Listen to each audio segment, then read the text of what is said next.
大家好，我是张大哥。这部从台北来的蓝色 W126大哥已经完修了。这部车子呢，我们看到分电盘分电盘刚刚有图片有看到，大哥已经把它拆下来整修因为希望它的电跟油能够合作虽然我们的分油盘已经整理得这么漂亮，数据外观整理这么漂亮，数据也非常好。大哥呢在这里有签名大哥要对他负责。因为电也必须要一并检查因为油电要配合，这车子才会乖。分油盘的部分，大哥有拆下来检查。它分油盘分电盘应该还有50%的使用寿命，大概应该有3万公里吧。那大哥把它接点稍微整修了一下高压线的部分大哥检查都 OK 火星塞全部都换新。那缸压的部分，我们有看到它缸压第二缸缸压只有6公斤，其他的都是标准的13，也是老车的积碳。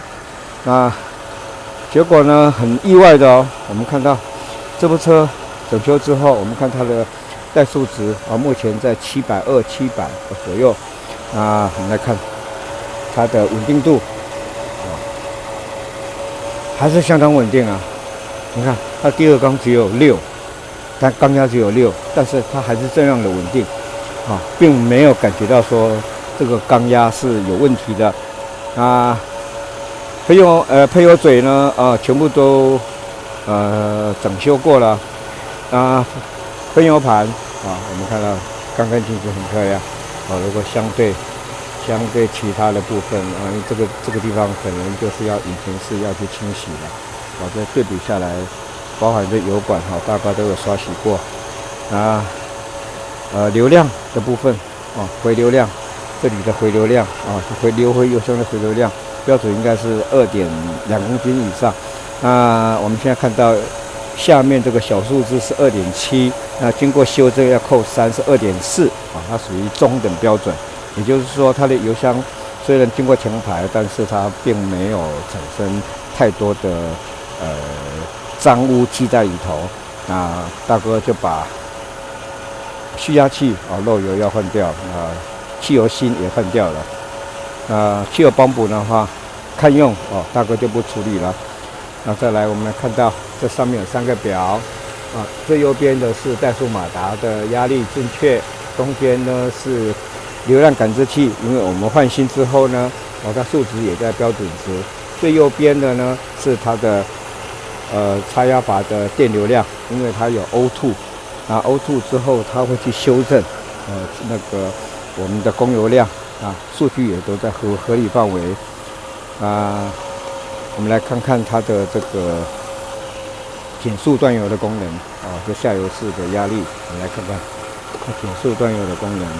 OK 大哥加油！再一次我们要看到它减速的时候，它的供油量是有减少，也就是说它压力差有改变，也就是说达到减速断油的功能。目前的转速大概在700左右，因为这个转速是由电脑透过插压阀、空气流量感知器跟怠速马达来自动做修正。有可能虽然厂方要求是750，但是因为老车电脑的参数有稍微有点误差。目前我们看到700也是在标准值以内。至于说我们看看它的这个插压阀有一点点漏油。我们看它插压阀有一点点漏油，我这样看不清楚。从这个角度，插压阀有点湿这个地方有点湿。因为这插压阀很贵，这新的一颗要1万多块。一点点湿的话，倒还不会造成困扰。如果严重漏油的话，那就会有个风险因为从这角度看也看得到说有点漏。有点漏的话，它数值并没有改变。堪用我们就先用了，因为这东西换下来相当贵我们来加油看看。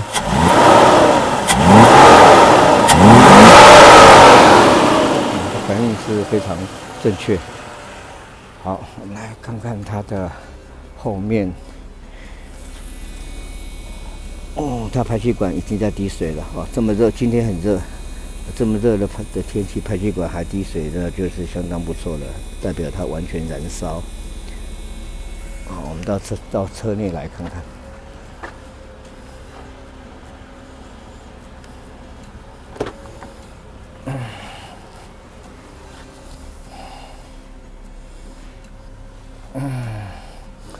我们刚看它的怠速700转，目前这个转速表并没有误差，也是700。我们来看看它的反应，反应非常迅速。经过30年的老车，它替我们跑了这么长的时间，也应该给它做一个总体检了。现在水温80度。OK， 冷气没开，大哥开冷气，转速几乎没改变，因为怠速马达有在正常工作。关掉冷气，转速几乎没有掉，开冷气。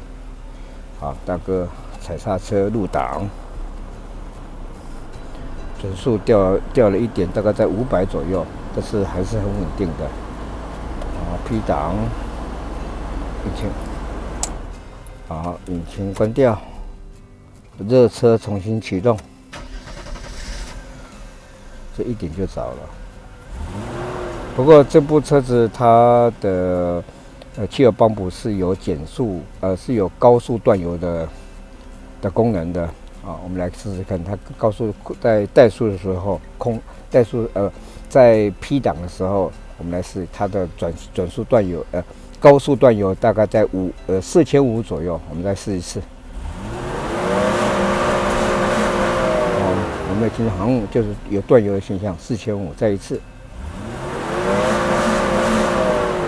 这个是因为它有高速过转断油的功能，因为它的这个后面这个是它的。汽油帮浦离类后3码是000的这个是有减速断油的功能刚好利用这个机会让大家了解一下汽油帮浦有两个号码2个规格，一个是有断油，一个是会超短断油，一个超短它不断油。OK， 那今天大哥的报告就到此结束了，好，拜拜喽。